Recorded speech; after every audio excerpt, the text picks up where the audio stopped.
এবং তিনি যেটি বলেছেন, যদি আল্লাহর রহমত হয় এই দেশ এবং দেশের মানুষের পক্ষে থেকে তিনি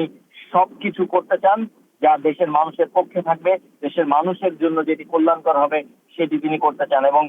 আপনি জানেন যে দেশনেত্রী তারা Khaleda Zia. Nova LED TV, ঝকঝকে ছবি, নিখুঁত শব্দ, 5 বছরের ওয়ারেন্টি। নোভা মানে সঠিক মান, নিশ্চিত সেবা। দীর্ঘদিন যাবত যে এভারকেয়ার হাসপাতালে যে চিকিৎসাধীন অবস্থায় রয়েছেন, পরবর্তীতে তিনি সেই হাসপাতালে যান এবং হাসপাতালে গিয়ে তার মায়ের সঙ্গে কিছু সময় কাটান এবং সময় কাটিয়ে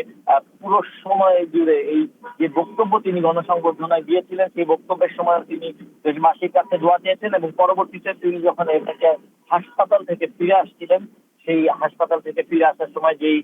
লাল সবুজের যেই বাসটি রয়েছে, অর্থাৎ সবার আগে বাংলাদেশ লেখা যে বাসটি রয়েছে, সেই বাসে করে যখন তিনি ফিরে আসছিলেন, তিনি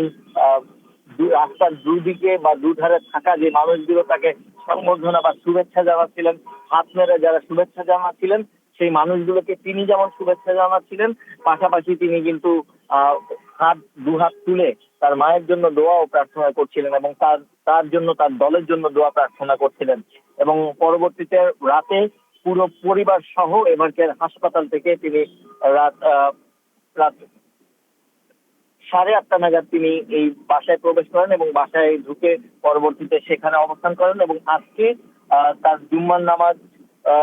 আদায় করার কথা ছিল, কিন্তু আপনারা জানেন আজকে শুক্রবার জুম্মার নামাজ পড়ার কথা, কিন্তু নিরাপত্তার কারণে এবং জনগণের নিরাপত্তার কথা চিন্তা করে আসলে তিনি জুম্মার নামাজে অংশ নেননি। আমরা দেখতে পাচ্ছি যে যারা বিএনপির রাজনীতির সঙ্গে জড়িত বা বিএনপিকে যারা ভালোবাসেন, তাদের অনেকেই নানাভাবে নিজেকে সাজিয়েছেন। অনেকে ধানের শীষের কাপড় বানিয়েছেন বা ধানের শীষ দিয়ে পোশাক তৈরি করেছেন। অনেকেই আমরা দেখতে পাচ্ছি বাংলাদেশের পতাকা হাতে নিয়ে, ধানের শীষ হাতে নিয়ে তারপর তারা আসলে এখান থেকে যাচ্ছেন এবং রাস্তার দুধারে তিনি যে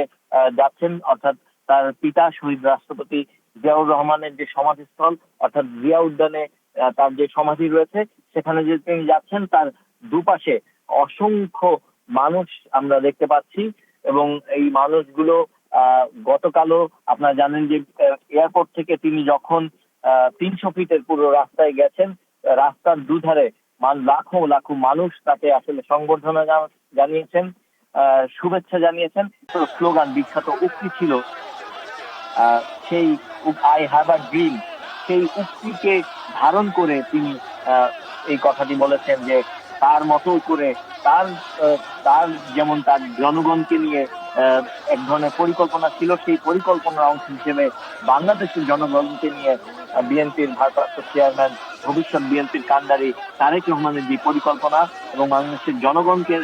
নিয়ে তার যে পরিকল্পনা, সেই পরিকল্পনার বিষয়টি তিনি বলেছেন। এবং এ কারণেই তিনি বলেছেন I have a plan, we have a plan for the people of my country, for the country, অর্থাৎ দেশের জন্য, দেশের মানুষের জন্য আমার পরিকল্পনা রয়েছে। এবং সেই পরিকল্পনা বাস্তবায়নে তিনি সবার সাহায্য চেয়েছেন, সারা দেশের মানুষের সাহায্য চেয়েছেন, যারা যে ওই সমাবেশ স্থলে ছিলেন তাদের সাহায্য চেয়েছেন, পাশাপাশি গণমাধ্যমের মাধ্যমে যারা সেই বক্তব্য দেখেছেন, সেই সারা দেশের মানুষের কাছে তিনি সাহায্য চেয়েছেন। এবং তিনি যেটি বলেছেন যে তিনি এমন একটি বাংলাদেশ তৈরি করতে চান যে বাংলাদেশ হবে নিরাপদ, যে বাংলাদেশে কোনো ধরনের অস্ত্রের ঝনঝনানি থাকবে না, যে বাংলাদেশে আসলে কোনো মা এমন কোনো শঙ্কা থাকবেন না যে তার সন্তান ঘরের বাইরে বের হয়েছে এবং ঘরের নিরাপদে ফিরে আসতে পারবে না। এমন একটি নিশ্চিত নিরাপদ বাংলাদেশ তিনি উপহার দিতে চান এবং তার অংশ হিসেবে তিনি বলেছেন যে কোনো মূল্যে এটি তিনি করতে চান এবং যে কোনো মূল্যে এটি তিনি বাস্তবায়ন করবেন। এবং সেই বাস্তবায়নের লক্ষ্যে সেই বাস্তবায়নের জন্য তিনি সারা দেশের মানুষের সাহায্য চেয়েছেন, দলের নেতাকর্মীদের সাহায্য চেয়েছেন।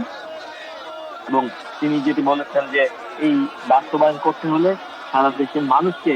তার সঙ্গে তাকে সাহায্য করতে হবে, সেই সাহায্য যেন তিনি পান এবং সেই সাহায্য পেলেই কেবল তিনি দেশের মানুষের জন্য তার যে পরিকল্পনা রয়েছে সেই পরিকল্পনাটি বাস্তবায়ন করতে পারবেন। এবং এই বক্তব্যের পর তিনি সমাবেশ স্থল ত্যাগ করেন, সমাজের স্থল ত্যাগ করে মানুষের হাজারো লাখো মানুষের ভালোবাসায় সিক্ত হয়ে তিনি পরবর্তীতে এভারকেয়ার হাসপাতালে যান এবং সেখানে গিয়ে তিনি তার অসুস্থ মা, বিএনপি চেয়ারপারসন এবং খালেদা জিয়ার সঙ্গে দীর্ঘ একটি লম্বা সময় কাটান এবং সেই লম্বা সময় কাটিয়ে তারপর তিনি সেখান থেকে তার 196 নম্বর যে বাসাটি রয়েছে সেই 196 নম্বর বাসায় তিনি ফিরে আসেন। আপনারা জানেন যে 2007 সালে 111 সরকারের সময় 2007 সালের 7 মার্চ তারেক রহমানকে একটি মামলায় গ্রেপ্তার করা হয় এবং পরের বছর 2008 সালের 3 সেপ্টেম্বর তিনি জামিনে মুক্তি পান এবং জামিনে মুক্তি পেয়ে 11 সেপ্টেম্বর চিকিৎসার জন্য তিনি সপরিবারে লন্ডন চলে যান এবং তখন থেকেই লন্ডনে অবস্থান করছিলেন তারেক রহমান এবং লন্ডনে থাকা অবস্থায় 2018 সালের 8 ফেব্রুয়ারি বিএনপি চেয়ারপারসন খালেদা জিয়া তাকে দুদকের মামলায় সাজা দেওয়া হয় এবং সাজাপ্রাপ্ত হয়ে তিনি কারাগারে যাওয়ার পর থেকে দলের যে গঠনতন্ত্র রয়েছে সেই গঠনতন্ত্র অনুযায়ী বিএনপির senior vice chairman Tarique Rahman তাকে ভারপ্রাপ্ত চেয়ারম্যানের দায়িত্ব দেওয়া হয় এবং এরপর থেকেই তিনি সেখানে বসেই আসলে দলের দায়িত্ব পালন করছিলেন এবং দল পরিচালনার জন্য যে প্রয়োজনীয় ব্যবস্থা সব ধরনের ব্যবস্থা করে তিনি সেখান থেকেই দল পরিচালনা করছিলেন। এবং আপনারা জানেন যে বিগত আওয়ামী লীগ সরকারের সময় তারেক রহমানের অনুপস্থিতিতে তাকে বেশ কিছু মামলায় সাজা দেওয়া হয় এবং অন্তত 5টি মামলায় তাকে সাজা দেওয়া হয় এবং তার বিরুদ্ধে প্রায় শতাধিক মামলা হয়েছিল। এবং আপনারা জানেন যে 2024-এর ছাত্র জনতার যে গণ অভ্যুত্থান হয়েছিল 5 আগস্ট আওয়ামী লীগ সরকারের যে পতন হয়েছিল গণ অভ্যুত্থানের মধ্য দিয়ে, সেই পতনের পর পরিবর্তিত যে পরিস্থিতি রয়েছে সেই পরিস্থিতিতে আইনি প্রক্রিয়ার মাধ্যমে আদালতের মাধ্যমে একে একে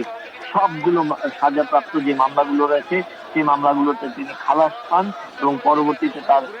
সবগুলো মামলা থেকে তিনি অব্যাহতি পান এবং একই প্রক্রিয়ায় সবগুলো যে মামলাতে তিনি সাজা পেয়েছিলেন সেগুলো যেমন খালাস হয়, অন্যান্য যে মামলাগুলো রয়েছে সেগুলো থেকেও তিনি মুক্তি পান এবং বর্তমানে তার বিরুদ্ধে আর কোনো মামলা নেই। এবং এমন অবস্থায় বিএনপির নেতাকর্মীরা যে সময় প্রত্যাশা করছিলেন, দীর্ঘ প্রতীক্ষায় ছিলেন যে তারেক রহমান দেশে ফিরে